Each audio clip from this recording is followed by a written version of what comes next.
怒りのスーパー怒り人になる前に、この動画を見て冷静さを取り戻そう。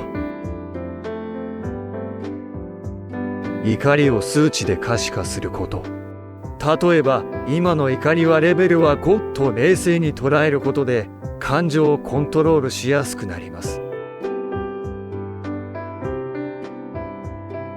怒りのピークはたったの6秒間。その6秒間をどうやり過ごすかがポイント。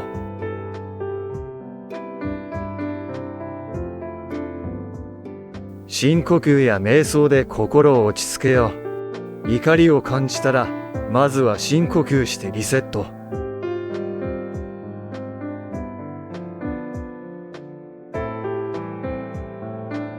さあ、これでスーパー怒り人になる前に冷静さを取り戻そう。